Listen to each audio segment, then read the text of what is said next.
So we're glad that you're interested in our health information exchange and want to know more about it. I'm always glad for the opportunity to be able to talk about that. And so with that in mind, let's get into talking a little bit about one of the big questions that many of you probably have.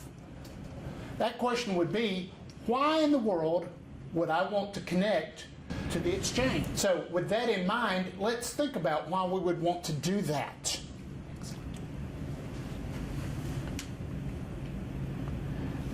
I want to take it from a negative standpoint first, and that is that some people have probably got a lot of reasons why they would want to connect from a negative standpoint. For example, people have been trying to get momentum with health information exchanges, it seems like, since the Eisenhower administration. It's gone on and on about the importance of this, why this is valuable, why people need to be a part of it. Why do I want to get involved in something that's been going on so long and really hasn't done very much? With Alabama's One Health Exchange, it seems like they're constantly changing who's in charge. Those of you who are familiar with me know that I've just been in charge since February of this year. Since we're changing over and over and over again leadership, there can't be anything good that's going to come from this, can there? There are not very many people connected. If I become a part of this exchange, there are only going to be 2 or 3 other providers that I can even get information from. Why would I want to be part of such an exchange like this? It's also expensive. It costs money. I have to buy a health information exchange connection from my EHR vendor. And if I don't even have an EHR, I've got to buy an EHR to start with. I also have to make changes to my practice that can be time consuming, and all of this costs me money that I don't necessarily have. It's expensive. Next. Also, it's just part of this health reform law, and it's extremely complicated. Where do I fit in all of this? Why would I want to be a part of this? What's the value in it for me? Why should I want to take all of those steps? There's some who just don't want to be a part because they think government's just too complicated and gotten too big. It's not so much all of the regulations. I'm just somebody who thinks that less government is better. So I'm not interested in being a part of a health information exchange that's going to be part of big government. Well, I wanted to present all of those to start with to let you know that in the words of a famous politician, I do feel your pain. I understand that there are a lot of reasons why providers wouldn't want to connect to a health information exchange, and that's one of the reasons why, if you haven't already connected, that you've maybe held out, because our health information exchange is not new. We've had it up and operational for several years, and if you're not one who's already made the decision to connect, then one or more of these reasons may be why. But what I want to share with you in the minutes that we have remaining in our discussion today, why you might want to connect. And I don't want to do that just from my own vantage point. I actually took some reasons that came from health information professionals. These are actually reasons that HIMSS has given in a presentation that they did a couple of years ago about why we would want to connect to a health information exchange, and talk about each one of those for just a few minutes. Reason number 1. If you've been like me, you've seen a lot of discussion both in the medical profession and among government regulators about trying to reduce errors in the medical field. That you've seen maybe horror stories about unnecessary surgeries or improper drugs that have been given. And there have been all sorts of ways of trying to reduce medical errors. Well, a health information exchange is just one of the tools that can be used to help in that particular arena. As people are thinking more and more about patient safety and about making sure that we provide appropriate care, we've got to make sure that we first follow the Hippocratic Oath, that we do no harm. And so by having a full and complete record at the time of treatment, you can help reduce the errors that you might make in treating your particular patients. We also can increase efficiencies by making sure that we don't have to have more paperwork. I know if your desk is like mine, oftentimes it's piled high with charts and papers unless you've already made the change to electronic health records. And all of that paper has to be shuffled around between clerks and secretaries and doctors and other people who may be involved in treatment. Also, when we get ready to share this with other providers, I then have to make copies of it and send it and mail it, and all of that paper becomes cumbersome and easy to lose. By making all of this electronic and more easily shared, we can then reduce a lot of the time and the cost involved in creating and storing all of these paper records. We can also provide caregivers with support tools that will help them as they're getting ready to give treatment. It would be nice to know that your diabetes patient has been receiving the proper care, that they've been having the checkups that they need. It would be nice to know what the recommended treatment for people who have chronic diseases is. It would be nice to know that you're doing what is recommended and that you're taking the steps to be proactive for people who need maybe that little extra push to make the extra appointment that they need to because of their medical condition. Health information exchanges can help give caregivers that kind of information at the point of treatment and even be proactive in alerting folks who are not getting treatment that they need. We also can keep from having the patient to undergo the same kind of test again and again. Oftentimes when a patient goes from one provider setting to another, providers are unaware of recent treatments that have been, or tests that have been done by other providers. Or even if they are aware of them, they're not able to get the results in a timely manner, so they do the test yet again, putting the patient through unnecessary procedures and costs that we, if we could just simply have the results of previous tests, could avoid. So by eliminating the redundant testing, we can then provide more value to our patients. We are also able then to improve our public health reporting and monitoring. As we have a central repository for all of this information to be provided, things like immunization registries, lab results, cancer registries, other things that are required, particularly in this state that can sometimes be cumbersome to report, are things that can be shared through Alabama's One Health record. We're in the process of setting up those type of connections and hope to have those available to providers within the next year or so. This would then make it a little bit easier, so as opposed to each provider having to make that connection with public health, we then can provide that for them.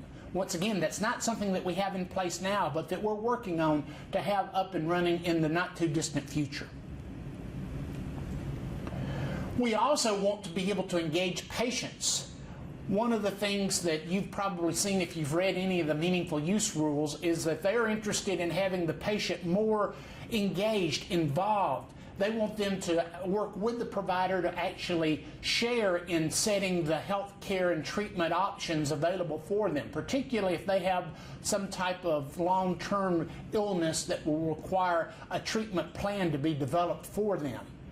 How do we make sure that patients know what's going on with them, what recommended treatments are there, what they can see as far as what's happened to them in the various provider settings?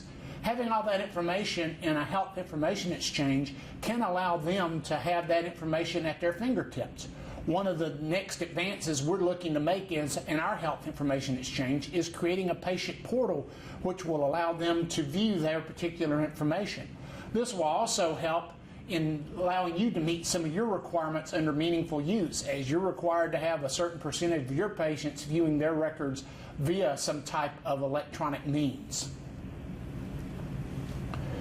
One of the things you've probably been hearing a lot about from various different payers is moving from paying for fee-for-service to more quality and outcomes-based care. The Alabama Medicaid Agency is certainly making that change as we're moving from a fee-for-service based treatment option to more managed care in our regional care organizations, where we're not so much interested in what services you provided as we are in keeping the people healthy with the least cost per patient. In other words, creating value. If we're looking to increase those health quality outcomes, we want to make sure that the provider has as much information as they can at their fingertips. Alabama's One Health record can be a part of making sure that their complete medical record is there and available for you. We're also looking to reduce health costs.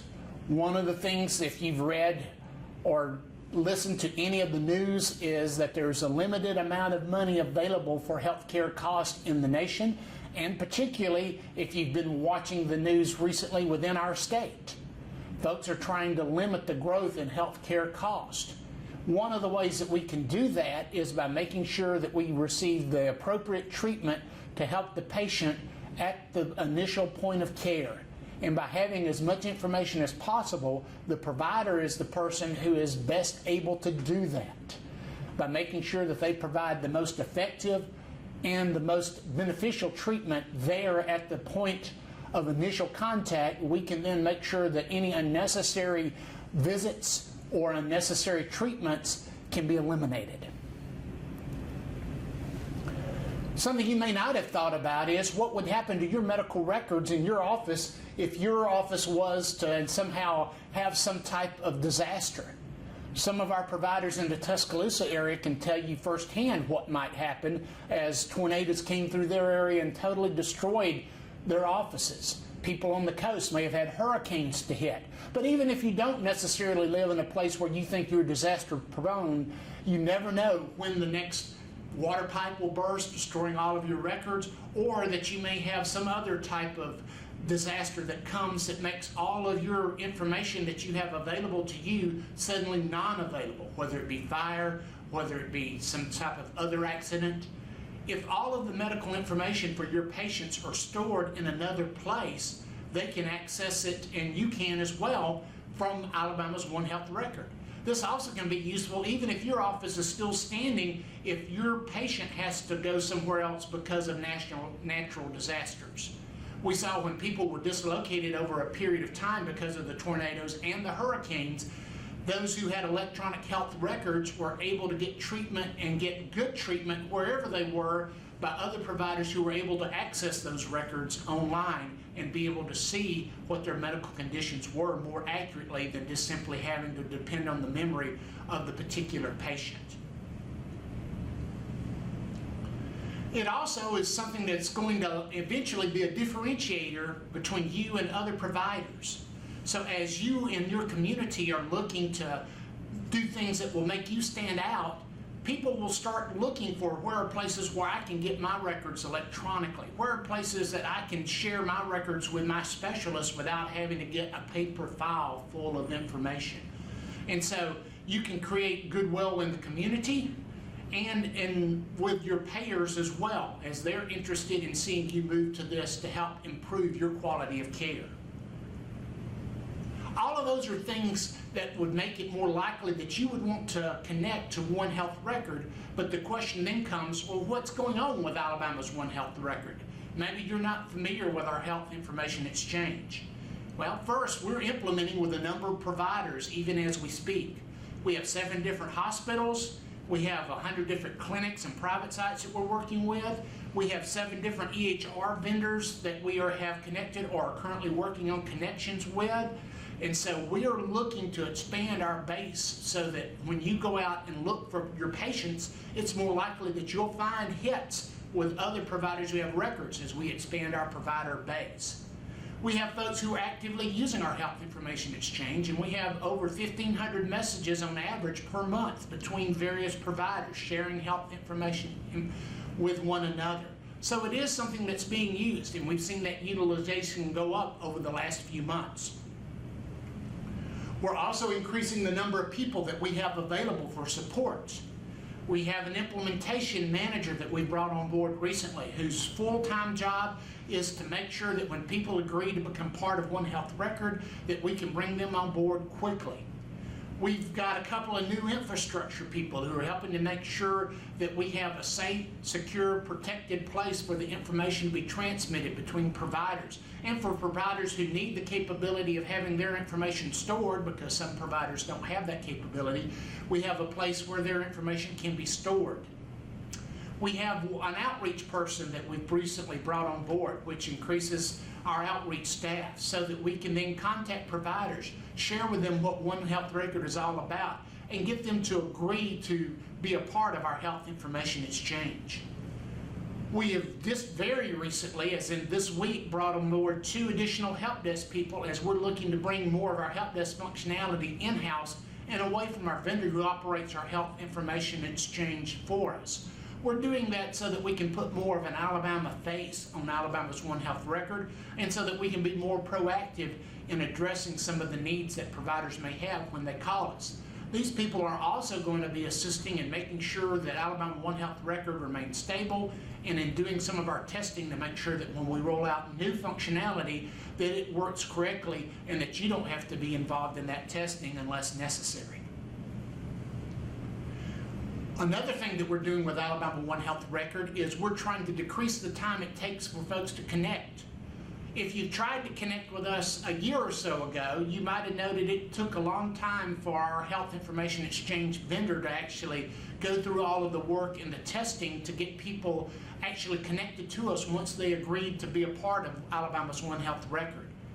One of the things we've done is we've purchased a piece of middleware which allows us to take information from multiple vendors and put it in a common format to go to our health information exchange vendor. This means less work from your EHR vendor in establishing connectivity. So that allows us to basically be able to connect as fast as your vendor can get them connected if you have an EHR. Let me also point out, for those of you who don't already have an EHR, that there are options for you as well. We can connect you by setting you up with a direct messaging mailbox. We also have a portal that allows you to see a longitudinal record of your particular patient's information if they have information within the system via the web. So unless you want it integrated into your EHR, you don't necessarily even have to have an EHR to be able to benefit from using Alabama's One Health record. But if you do want to connect your EHR vendor to the system, we have means now to work as fast as the EHR vendor can. There's still some things, however, that we need to do as we're preparing for the future. So what are some of the future things that we're working on? We're going to continue to build out the HIE system platform and services. I've alluded to a couple of the things that we're working on right now to make that so. One of the things that we're doing is establishing registry connections with the Department of Public Health, and we were planning on having that in place within the next year. We're also looking to do alerting for discharges and admissions into the hospital, so that if you have a patient who goes in or who gets discharged or who goes to the emergency room, we're looking within the next year to have the capability of sending you a message so that you're aware of that if you were not already.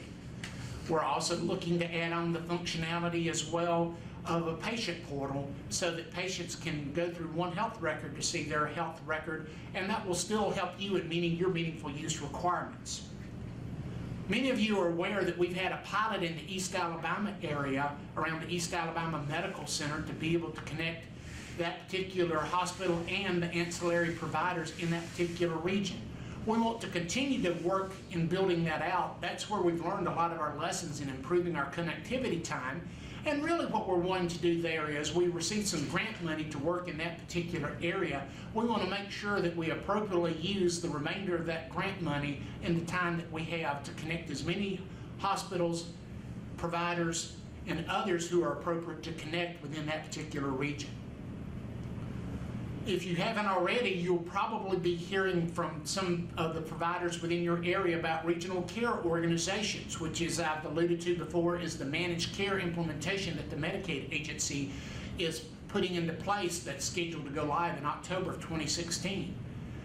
The regulations for the regional care organizations will require certain percentages of primary care doctors to be connected to Alabama One Health record. And so we're going to be focusing on getting those particular providers connected within the timeframes that are mandated in the various agreements. So there'll be a focus on recruiting, training, and implementing and support of Medicaid enrolled doctors and hospitals.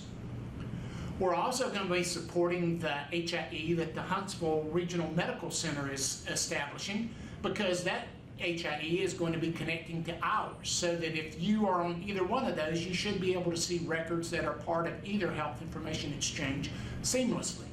So they've received funds from us to connect to us, and so we want to make sure that we have that connection up and going in the not too distant future, and that information is flowing freely between those groups.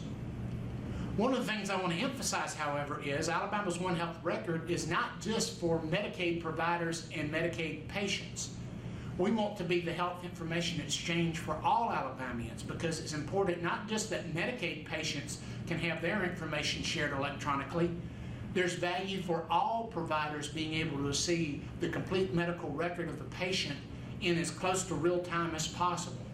I'm wanting my physician to be a part of Alabama's One Health record, just like I would for a Medicaid provider. And so once we get finished with the initial rush that we believe will come with the RCO implementations, we want to expand to connect non-Medicaid providers as well. We also ultimately will roll out from under the Medicaid umbrella, and the goal will be to establish an independent authority for Alabama's One Health record so that we'll no longer be under the Medicaid umbrella. So those are things that we're looking at doing in the next 3 to 5 years to help make it better. What are some of the things that you need to do as you're trying to make improvements in your particular practice? Well, I would encourage you, if you're not already connected, to connect with us. We want you to connect. There's value already in connecting to Alabama's One Health record, and that value will grow the more providers who become a part of us. So we want you to go ahead and beat the rush, get connected with us, and work in establishing those connections with your vendor as soon as possible, which leads to the next thing that we need to make sure that you do, and that is talk to your vendor. One of the things that's been very time consuming often is getting the vendors to agree to connect with us. We've had some vendors who've been hesitant to connect. There have been others who are wanting to connect but have had a hard time scheduling time to establish a connection with us. A connection is not overly complicated depending on exactly how integrated you're wanting your system, and we can work with the vendors as much as the vendors want to work with us. So if you can explain to your vendor how important this is, and that as much as possible they'll make connecting to us a priority, that would certainly be useful. If you don't have an EHR, you don't have to get one to connect with us. We have web-based connections that we can establish for you as well. But if you're interested in getting an EHR, I would also point out that there is still meaningful use money available until the end of 2016 for you to have that cost deferred. Also, we're looking for you to become an HIE advocate. I can talk about connecting to One Health record, and some people will listen and agree, but there's much more value when you're talking with your fellow providers in the various meetings and coffee table conversations that you might have. So if one of the things you can bring up is that you're connecting to One Health record and that you think that it's valuable, the more momentum that we gain from that, the more easy it's going to be when we actually knock on their door and ask them to be a part of our particular health information exchange. It's going to be much faster in convincing them of the power that's in there. So we would encourage you to connect, to use the system and work with that. We also want you to be an advocate in telling us how we can improve. Once you connect with us, what are features that you'd like to see? What are things that work well? What are things that frankly we've messed up and we need to change? How can we make this more valuable for you? Ultimately, if you don't use it, it's not of any use. So we're only as valuable as you make it in your practice. So if it's something that's difficult to use, we want to know why, and we'd love to have the opportunity to work with you to make it easier for you to connect. If you have other questions, my contact information is there. I would love the opportunity to talk to you via the phone, to share email messages, to have one of my outreach people contact you if that's something that you're interested in. If you're just wanting to know more so that you can make the decision whether you want to connect or not, we would love to talk with you. I think One Health Record is something that can be a valuable tool for a provider to help improve the quality of care that's given and to achieve some of the other benefits that we've talked about.